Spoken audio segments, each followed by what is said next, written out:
mais bon Le Soleil nag précisé wul Dakar Arena yooyu mais bon ñu bari Dakar Arena moo jëndagum waaw mais foofu mun naa fa kii parce que foofu daanukaay dong la waaw xam nga la yëngul lu ne la ko yëngal waaw mais xam nga déjà dem bi ma liiree la note dafa am benn passage bu attiré sama attention si note bi nga xam te nii moom la palais bi jénnee si rencontre bi nga xam te nii moom moo amoon samedi bi au palais mu ne cette fois l'audience était plus ciblée maanaam bi yoon dañoo gën a lewal mbir yi pour gën a mën a am fi ñu ko teg mais tout aussi stratégique le président Bassirou Diomaye Diakhar Faye a convié les maires des départements qui pèsent le plus lourd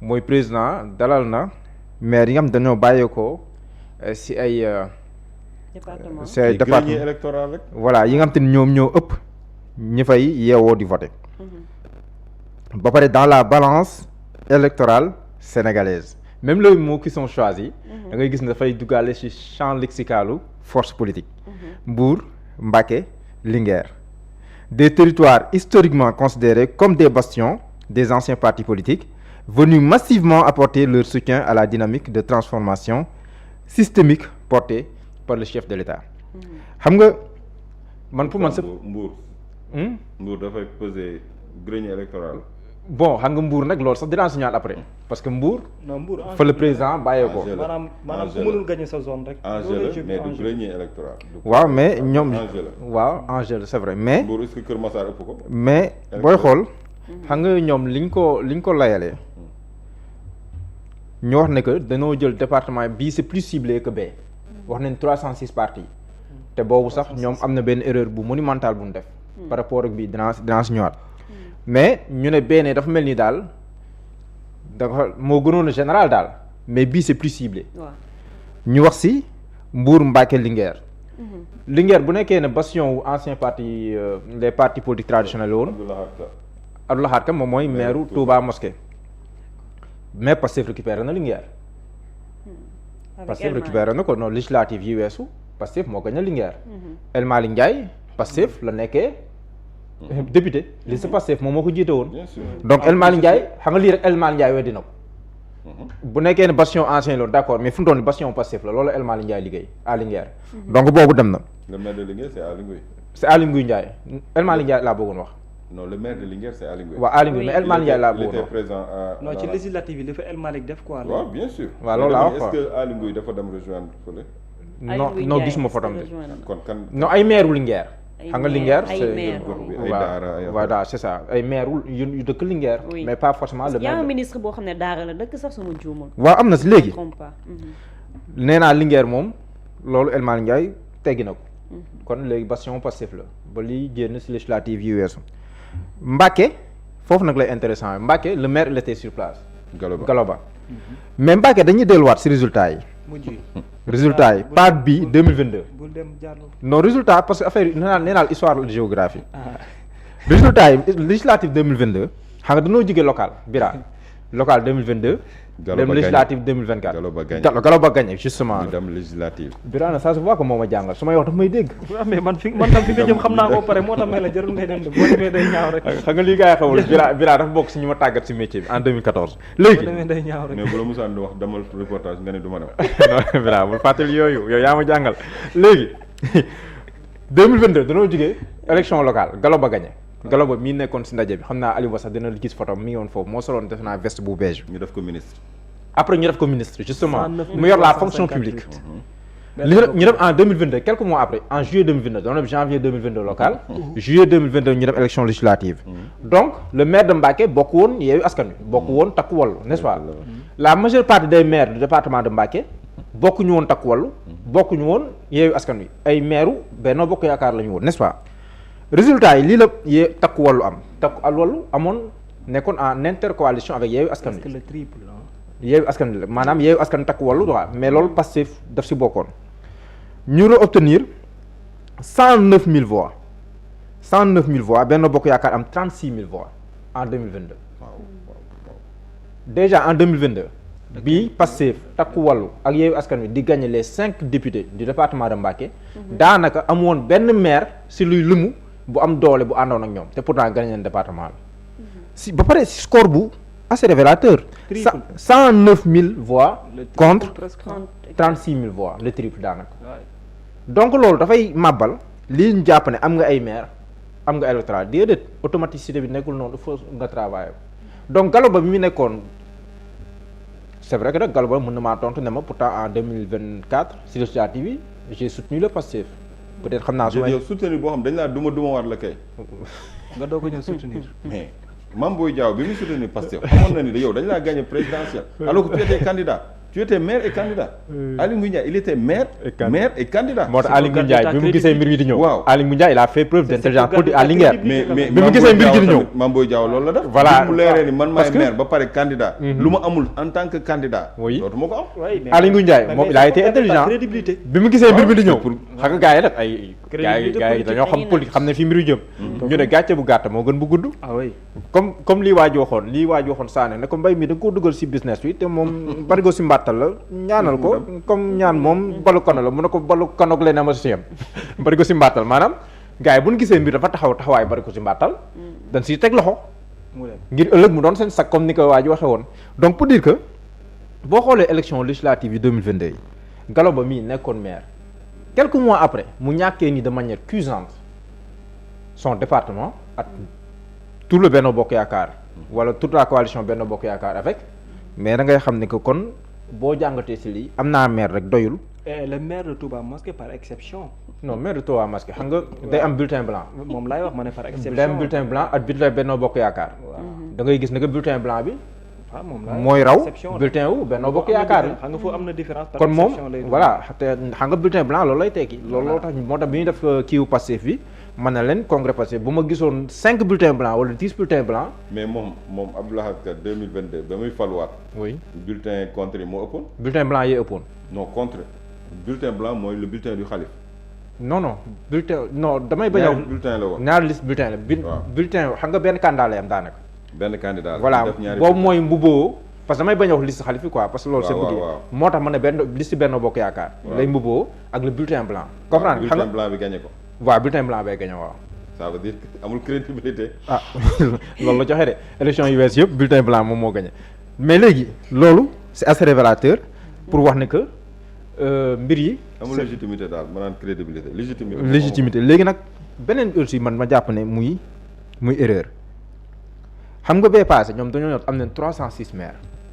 voilà Gallo Ba moom moo nekk nii Aliou ak bi borom laafa bi dina ko wax borom laafa bi lu ko def comprendre nga ak paa bi léegi bay passé ñoo am nañ 306 maires gars yi defee la ne leen jëndee leen liste 306 maires yi ñu bañ koo jëndee xam nga baabu vendredi bu ñu si waxtaan maa ngi doon wax ne risque publier liste mooy risque bi mooy boo ko defee dina am ñu jënd ne man bokkuma ci bu ma ci boole comme jamono yi nii doogaa tëggaat Diomaye président am na ñu doon naan man bokkuma sa léegi nag gars yi heurtal leen bopp ci groupe bi xam nga ku mel ni ay Cheikh Bara Ndiaye toog heurtal ne leen jëndee leen liste bi mais nag léegi ñu tombé si piège boobu ne léegi bi yoon dañuy jëndee liste ñu jëndee une liste de 39 maires wala 49 maires 39 ou 49 maires ñaari benn la sur 300 non da doon ne lii c'est en sus des 300 waaw bii ciblé bi la léegi non ciblé bi mooy 300 yi kon da ngay am ciblé ak non ciblé mu jox la voilà léegi nag ñu ne bii dañuy publier liste mais foofu leen tàbbee tam si piège bi waru ñoon publier liste léegi bi ñu publier liste moo tax waa ji ne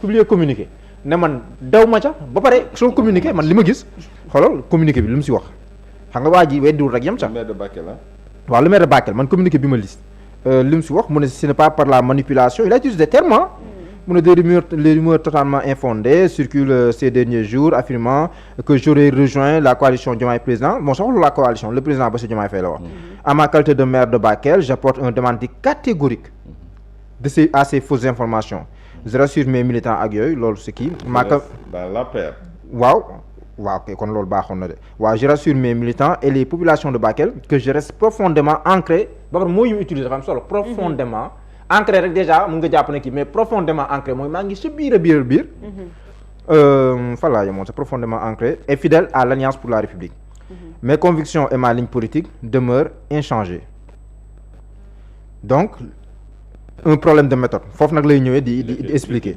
si c'est par la manipulation l'intoxication et la diffusion de fausses nouvelles que la coalition Diomaye Président fonctionne wala compte fonctionner alors il y a véritablement un problème de démarche et de sérénité. La politique exige du respect et de la transparence, pas de la désinformation. Je reste pleinement concentré sur ma mission au service des administrés de Bakel sous la bannière de mes engagements politiques de toujours. xam nga communiqué bi les mots sont forts man bi dama ko gis nag muy circulé et je pense que boobu la parce que dama gis communiqué bi après ma gis ne que démenti na ko gis naa ay journée kon jàpp naa ne communiqué bi c'est un communiqué officiel bu jóge ci moom mais c'est un parce que il parle de manipulation intoxication désinformation des mots forts yoo xam des mots chargés en politique yoo xam dafa am lu muy teg mais ba pare beneen bi am na lu mu wax mi ngi rassurer sa base. il reste engagé. surtout fi nga daanelee. waaw ba pare il rassure sa base. parce qu'un maire sans base daanaka yoratoo dara te fii ñu bëri dañuy dem doo dégg ñu ne la j'ai consulté ma base doo dégg ñu ne la am nañ l'onction de leur base te loolu dafa am solo si ab maire parce que le maire li koy différencier ak le président de la République dans une moindre mesure sax le député même le député loolu daf ko bokk maire mooy la proximité avec sa base surtout maire parce que maire local élection gox-goxaan la nawetaan la quoi mooy Babou Kébé fi mu toll ak waa ci sa kay moor attachement bi ñu am si moom nam leen di taxawoo na muy demee si ngénte yi nawetaan ni mu siy jàppee ndaw ñi ñuy identifié wu si moom xam nga bu demee foofu vacances xam nga ni muy kiiwee du dawal oto parce que day modeste bëgg a ànd ak xale yi xam nga waaw bu demee ci seen noonu lay doxalee day modeste nag. li ngay wax ne kii bi mënul dëgg yàlla foog mu doon ci leneen rek. léegi. am na ci maire bu ma xam ne jege na ma moom. jege na ma de gis naa ko ci coalition bi. gis nga ko ci coalition bi. yenn gox yi ñemeetu fa sax dem. loolu la nag mais gis naa moom mu ne muy rassurer sa base. mais est-ce que ñii sax ils ont pris le soin de consulter leur base parce que loolu aussi dalay may benn dayo en tant que maire donc man jàpp naa ne fu mu toll nii. communication bi fu mu daanee phrase bu mujj bi am na solo de. phrase bi ah. pour confirmer que ni li taxaw. je reste pleinement concentré sur ma mission au service des administrés de Bakel sous la bannière de mes engagements politiques de toujours. waaw. am na fu muy waxee à Bakel. oui bannière bi ñu ko fale woon. maanaam ci engagement yi ñu ko fale woon ci la bëgg a rester. waaw mooy dernier kii wala moo wax je rassure mes militants je rassure mes militants et les populations de Bakel que je reste profondément ancré et fidèle à l'Alliance pour la République loolu la wax mes convictions et ma ligne politique demeurent inchangées loolu la wax quoi mooy li mu gëmoon démb mu ngi fa ba tey léegi nag am na beneen boo xam dañ si insisté mooy Ndiaga Niao xam nga man dama leen lire attentivement maa ngi nuyu maître Abdoulaye Tine si liggéey bu am solo bi nga xamante ni mu ngi koy def waaw moom day jox ay textes yu détaillés jox la ay photos yu rafet ay photos yu rafet franchement loolu am solo la moom dalay jox l'information dans la plénitude quoi loolu c'est extrêmement important des délégations de poids loolu mi ngi si biir kii bi xam nga après ñu wax Samba Ndiobène Ka ñoo ñëpp ñu ngi woon foofu mais boobu intéressé wu ma Samba Ndiobène Ka bu daara waaw boobu wax nañ ko si parce que non c'est un communiqué très fouillé ah bi moom franchement baabu maa ngi doon wax communiqué bi c'est des vides mais bii moom franchement chapeau maître Abdoulaye Tine chapeau da koo teg c'est-à-dire systématiquement ni ñu ko tegee les enjeux tegal la pourquoi c'est ciblé franchement bii moom c'est ça veut dire qu'au moins lui il est en train de nous écouter aussi ça a été bien léegi am na benn chapitre bu ñu jagleel un symbole fort baabu mën nga ko joxaale kii de Aliou Ba waaw le maire de Ndiaga Niao terre d'origine du président de la République. Tendeng. waaw docteur Tening Sène tam Aliou Ba yor na fotom. Parmi ces élus une présence revêt une signification toute particulière celle de docteur Tening Sène maire de Ndiaga Niao la commune d'origine du président Bassirou Diomaye Diakhar Faye. En répondant présent à l'appel du chef de l'État cette présence incarne l'enracinement territorial et l'authenticité du projet présidentiel. Ce geste fort venu du terroir même du président de la République est un gage d'union sacrée autour de sa personne et de sa vision pour le Sénégal. Au-delà de ce symbole, l'ensemble des maires réunis hier ont affirmé leur détermination sans faille à soutenir la politique de refondation systémique engagée par le président Bassirou Diomaye Diakhar Faye. Ils se sont engagés à porter sur le terrain les réformes et les ambitions de la nouvelle majorité, convaincus que le changement passe d'abord par les territoires. Donc lii franchement maître Abdoulaye Tine chapeau dafay woon dayoo bi nga xam te nii moom lañ jox docteur Tening Sène parce que aussi docteur Tening Sène boo ne fàttali ko moo gañoon président Bassirou Diomaye Faye à Ndiaga Niao en 2022 te si diggante bi am na rapprochement bu ñu am moom si diggante moom ak président mais dafa doon résister jusque là léegi nag ku doon naan président nee na nga ànd ak liggéey ñoom Mor Sarr ak yooyu dem leen approché ko mu tëj bunt yi résister wu c'est pas pour monter les enchères. N'oublions pas le cas Aïssata Tall Sall. mais moom nag am na lu ko tax Aïssata Tall Sall dafa résister. am na benn moment mu génn sax naan. nee nañ président daf maa jox xaalis. xanaa kon de li mu ma jox war na bëri. waaw c'est vrai ndax man pour montrer que ni.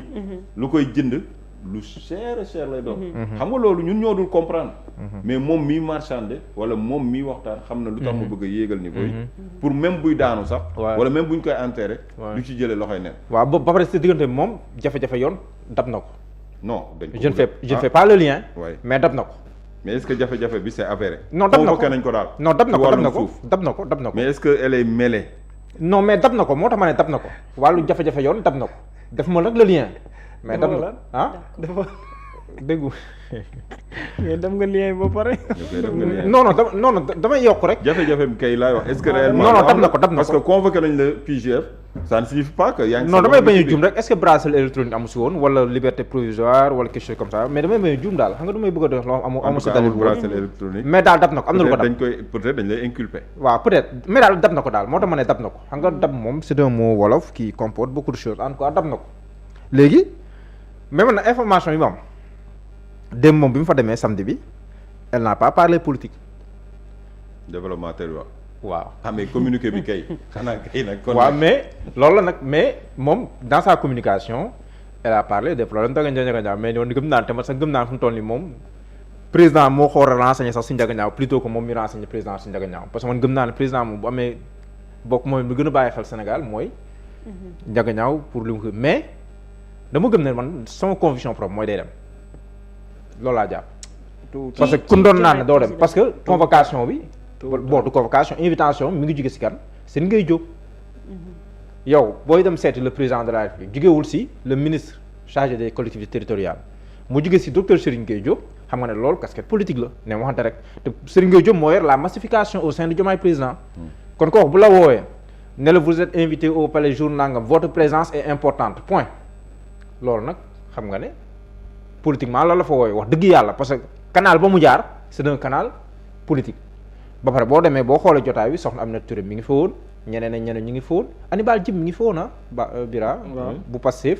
Hannibal kay ci palais ba la bokk. mais lii nag.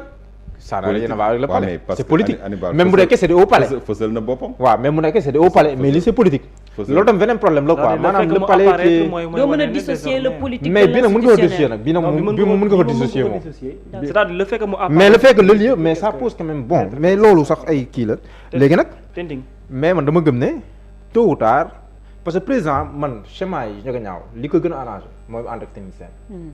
parce que bu amee candidat boppam. technicien moo fa yor ah. waaw Mor Sarr il ne le cache pas Mor Sarr li ko gënal. non Mor Sarr li ko gënal mooy président gagné mais pas que moom mu gagné peut-être. voilà pas moom mu nekk. non Mor Sarr il n'est pas obnubilé par.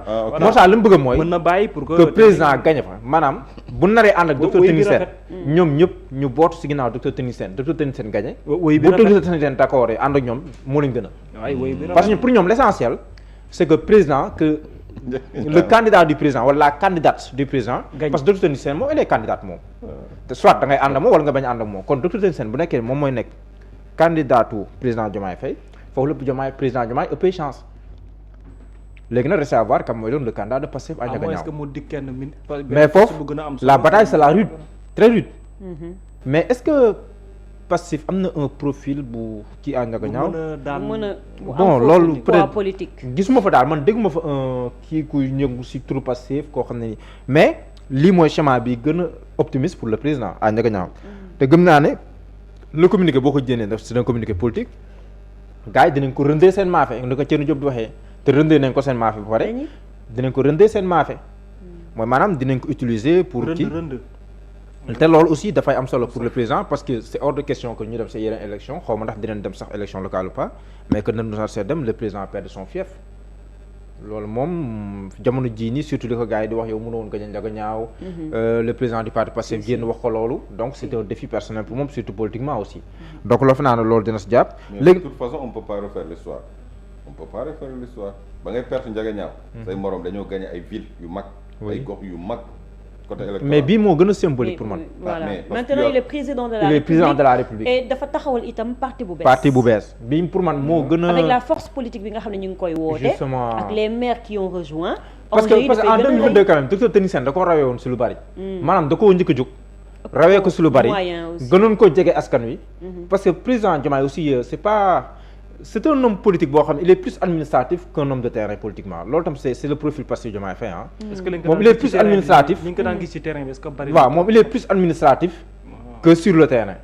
loolu tam c'est de handicap pour un homme politique. moo tax xam nga dem bu Sonko ne musuma gunge loolu ça veut dire que ce n'est pas un homme de terrain c'était un homme nag qui était dans l'administration du parti. qui bind structuration tabax yooyu mais c'est pas un homme de terrain moom son profil sax booy jàngat sax moom voilà. bëgg ma dugg ci nature doomu aadama mais moom c'est pas quelqu'un qui ki mën a dugganteeg nit yi bari di kii non c'est pas ça son profil. son profil c'est voilà borom xam-xam la. article 80 moom bu nekkee sa digg bopp bi da ngay wax ji da nga koy segg di ko segg. waaw loolu tam. moom daal technocrate la gën a jege. que voilà moom loolu la gën a doon quoi que. léegi nag le 8 bi. ku daaneel. àll bu del suum jàll kanam. non man nii nag man dëgg yàlla il faut ñu commencer instaurer vote bloqué quoi mooy maanaam léegi man su may wax bu mu wax vote bloqué. non Koumba il faut ñu commencer instaurer vote bloqué. d'accord parce que mënu ma di wax baabu di ma perturber. xam nga baabu arrête de perturber léegi. c'est ça quoi franchement daaneelal ci le 8 bi ñu. waaw léegi le 8 bi bon man gëm naa ne président dina feesal nag Dakar Arena bu nekkee foofu la koy defee gëm naa ko quoi. gëm naa ko parce que je pense qu'il va y mettre les moyens. am na mbooloo quoi politiques et autres pour pouvoir remplir la salle. gëm naa ne dina si def lépp lu mu mën lu mu am ak lu mu amul dina ko si def say naa dinañ ko si def. dina remplir une salle ça c'est pas un défi pour un président de la République. ba pare dama bett bu nekkee foofu la c'est confirmé dinaa ko comprendre parce que il est président de la République il faut trouver ko benn cadre boo xam ne nii. mooy gën a yomb sécuriser mooy gën a yomb nangam ak nangam. bon man je pense que dina ko kii mais pour quel résultat électoralement parlant. loolu c'est la grande question. ak tamit poids électoral son futur parti la lay doon duñ ko juger gum léegi parce que lu juddoogul mënoo ko kii quoi loolu moom day mel ni leneen la mais dinañ ko juger sur pièce ba xam ce que ça va donner.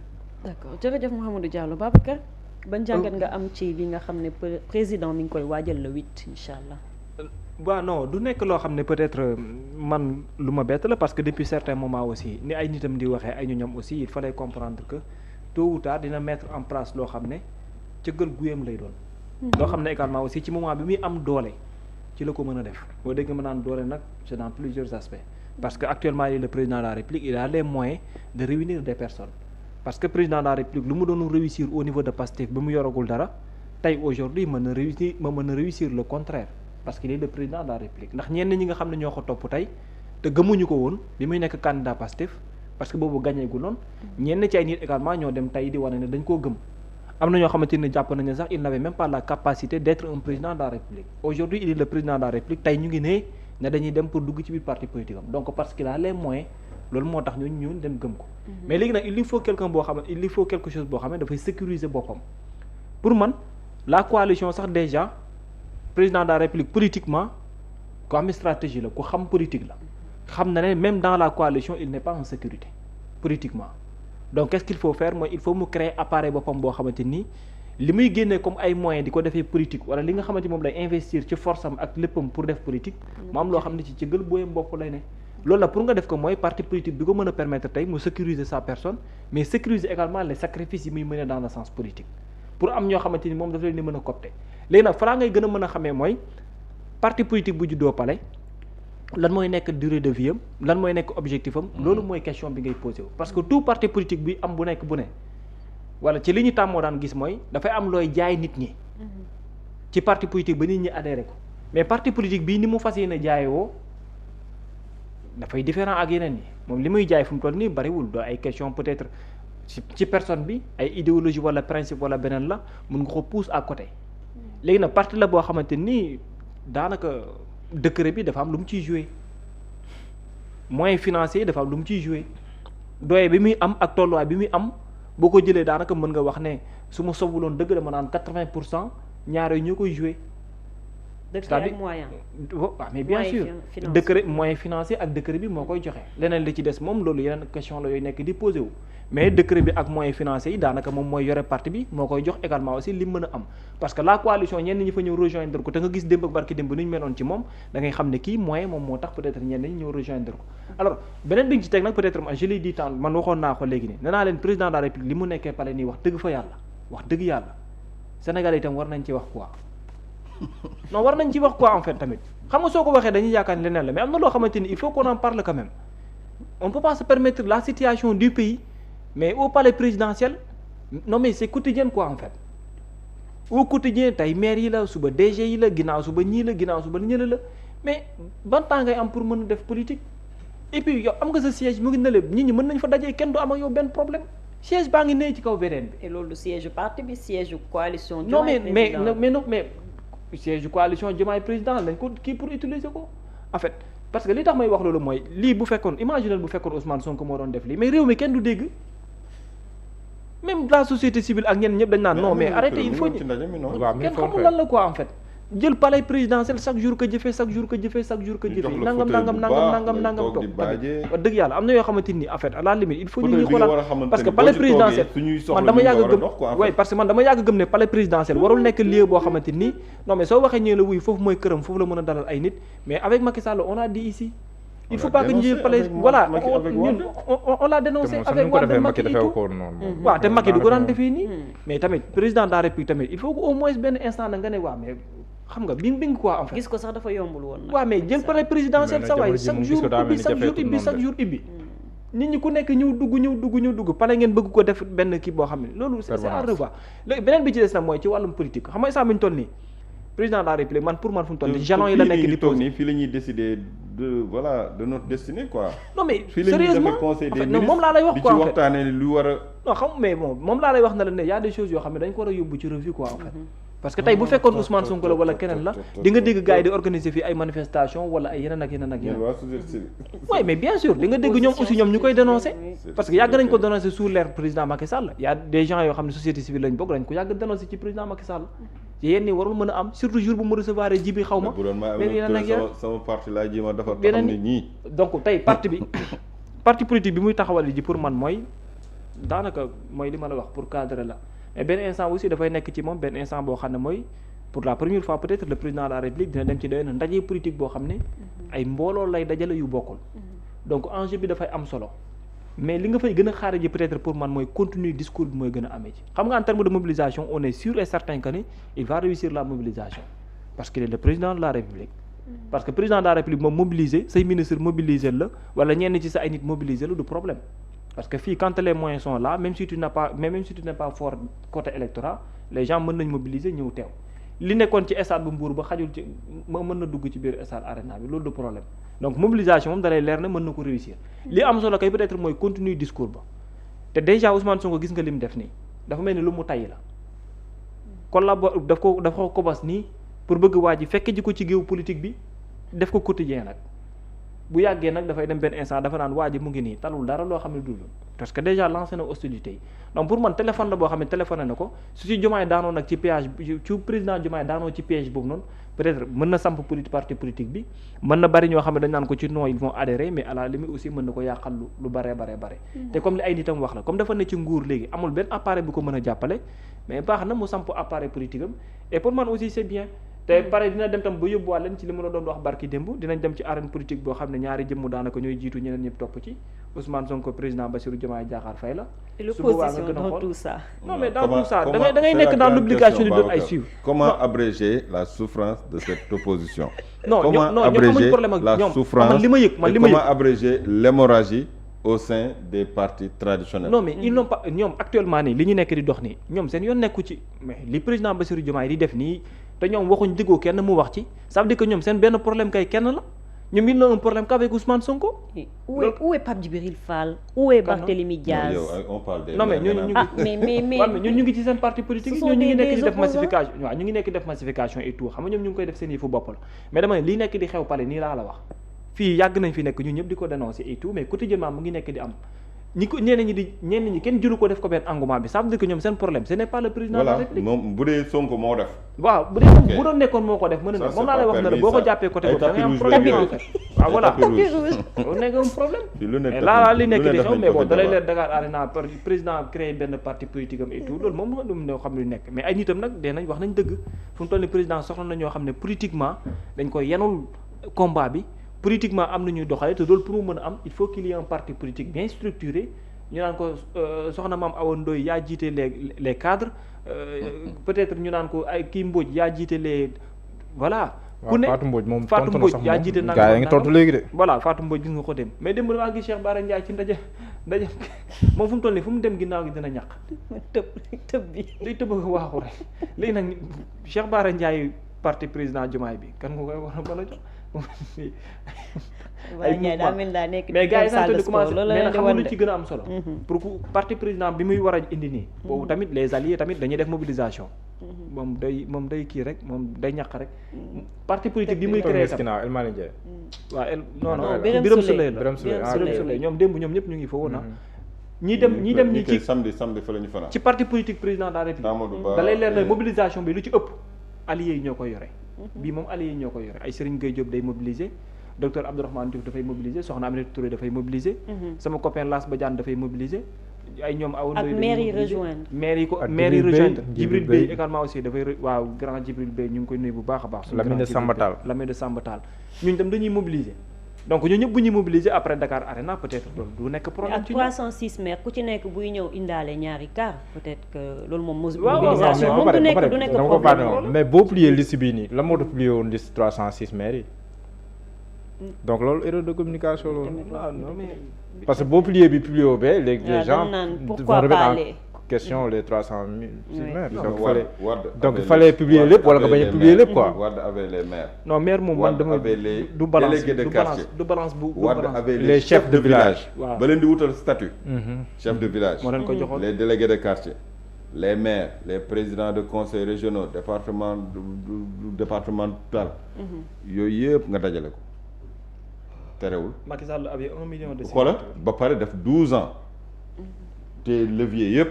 terewul non ba pare boo ko analyser politiquement Amadou Ba bi muy ñëw tamit yooyu yëpp façon association bu nekk créé nañ ko fi 1 million de signature moom fu mu am pour jàppale ko yooyu yëpp terewul ba mu ñëwee gis nga mais boo ko analyser aussi sociologiquement di toppaat démarche boobu sociopolitiquement aussi les maires surtout ñi nekk si yenn dëkk kaw yi en général xoolal ñi si gën a yàgg ñoom presque traversé nañ tous les régimes bien sûr booy xool ñi fi nekkoon jamonoy PS après ñoo dem président Abdoulaye Wade jóge ci président Abdoulaye Wade dem ci président Macky Sall jóge ci président Macky Sall ñooy def ci président Bassirou ñu ci bëree ba dafa am ñoom amuñu benn perspective nekk au-delà de ki yor nguur ñoom xalaatuñu loolu moom ñu bëree bëri ay maires ak yeneen gox yi seetlu bu baax ñoom ku fi nekk dañoo jàpp ne seen philosophie mooy ki fi nekk lañ mën a àndal duñ nekk contre le vent non jamais mais nag moo tax électorat bi ëpp solo mën nga am maire mais est-ce que am nga électorat bi mais moo tax c'est la grande question li mu wax am na solo la taxoon ñu fal ma ca la taxoon ñu fal ma ca loolu laa bëgg a des. Baba kay moom ci vision est-ce que demul base bi parce que Baba affaire bi xam nga samedi la woon bon communiqué bi nag démb la jënd ak yooyu mais est-ce que demul base bi ne ko sëñ bi. Aljuma Sow nee na. waaw nee na mu ne s'adresser à des responsables politiques.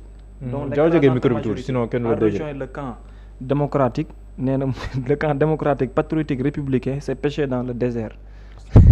prêcher dans le désert. waaw.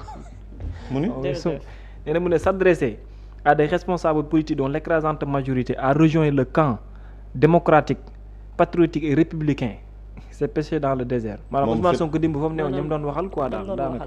te ñooñu ñëpp dem nañ wuy ji président ñëpp daal daanaka léegi ñu ngi ci mel ni fekk fu dara amul authentique daal. ban responsable politique la Sonko doon waxal dem. waaw ñi muy waxal kay mooy peut-être ñi fa nekkoon ak ñi wuy ji peut-être. non li mu bëggoon a wax mooy cadre yi muy waxal ak DG yi muy waxal ak DG ñoom mu ne ñoom ñëpp dem nañ quoi donc Sonko est en train de prêcher dans le désert. xam nga moom il utilise xoolal jeu de mots yi. déglu encore mooy continuer ko déglu encore mooy yeggali ko non fële lay waxee Mbacke nee na mu ne passé 48 heures à Bourlingué dans un département dont tous les maires et autres responsables politiques locaux de premier plan ont rejoint l'édit camp ça s'appelle nee na l'édit camp le dit camp maanaam l'édit camp lay wax maanaam le dit camp waaw l'édit camp maanaam camp président de la République quoi maanaam yaa ngi foo xam ne ña fa nekk ñëpp président la ñuy choisir nee na mu ne s'appelle Brassée du vent non du café Touba sans arôme. Il est poétique. maanaam day dëbb ndox quoi. Le Messie semble ignorer que sa réforme constitutionnelle qui devait lui permettre de censurer le gouvernement à chaque fois selon ses phobies a été neutralisée par le Conseil constitutionnel après recours historique du chef de l'État. Des na dem. Babacar Ba demal gaaw. Décidément le Messie confond tout le monde à Pastef avec son clan de Sonko dépendant incapable de lire et de comprendre la Constitution pour admettre définitivement que ces pouvoirs de Messie parlementaires ont été réduits à leur simple expression. Ça revient avec cette fameuse phrase du président de la République, réduire l'opposition à sa plus simple expression. ci aljuma. te mu dem wuti ci base te jéem a gagné. kan aljuma tekki aussi aux yeux de. aljuma mi nga yaakaar ne nekkul di wut base nekkul te mu ji mu wuti base te xam nga. parce que moom instant li muy informé nii mooy ça veut dire que ni moom li muy wax. Ousmane Sonko yow mooy que ne ñi la toppoon ñëpp bàyyi nañ la yow ba wax safe fa wax safe woon kenn déggu la kenn. loolu lay wax de maanaam nee na ko ñi la toppoon ñëpp bàyyi ba wax jafe wax safe xamante ne loo wax dañ koy def dans les annales de l'histoire kenn déggu la kenn gisu la. nee na ko li mu koy wax mooy ñëpp bàyyi nañ la léegi tey après. voilà subitement tu deviens. waaw jamono ji dafa jàpp mel ni jólloli quoi di kaleng lang lang li muy wax am na takk bu wóor loolu la jàpp rek. non xam nga am na ñoo xamante ni liggéeyee sa base am na ñoo xamante ni Kumba quoi qu'on puisse dire même bu dee tu es contre leurs convictions leurs idées mais respect à eux chapeau à eux am ndax la parce que ba wax jafe ñu ngi taxaw di dëggal seen bopp lu leen ci mënoon dal pare woon nañ pour àngu ko. ba xeex méttee ñu ngi woon taxaw di xeex lañ doon xeex mu di seen i idéaux mu di seen gëm-gëm mais yow da nga jékki-jékki rek d'un seul coup ben ñu gis na ni comme ça quoi kañ nga ñëw bi ñu gañee nguur ba ñuy xeex di wut nguur foo nekkoon ana loo jëf même fa nga nekkoon sax bu dee da nga demoon biti réew wuti ji diplôme waa léegi xanaa foofu sax waroon nga faa mën a xeex ba ñu gis na ña fa nekkoon doon nañ xeex mais yow lan nga def dans tout ça nga jékki-jékki rek fi ñu toll yaa raw jóolooli jërëjëf wax ah non mais parfois tamit politique tamit am na solo de mais. jërëjëf Birama Camara mu di sant di gërëm ñi nga xam ne ñoom laa bokkaloon plateau bi mu bàyyi leen ngeen tàggatoo Babacar. jërëjëf ba suba incha allah. Birama Camara. ba ëllëg incha allah. Mouhamadou Diallo. ba suba incha allah. di sant di gërëm ñi nga xam ne tamit ñoom ñooñu doon gunge ci matinal bi muy Cosette waaye itam Kumba Beignet ak Nabou Pastel mi nga xam ne ñoo leen di proposer ay box sucré ak ay box salé pour seen ay événements mais aussi pour boo leen nekkee bureau mën ngeen di leen contacter bu nekkee daal yi tëj foofu rek ak sant ak gërëm ñi nga xam ne ñooñu doon topp ci partie technique bi itam ki nga xam ne rek moom moo di Aliou Ba ak Toby Niane ak ñi nga xam ne rek ñoom ñoo nekkoon ci internautes yi di ñu topp ci matinal.sn ñu ngi leen di jox dig daje ba ëllëg incha allah jërëjëf.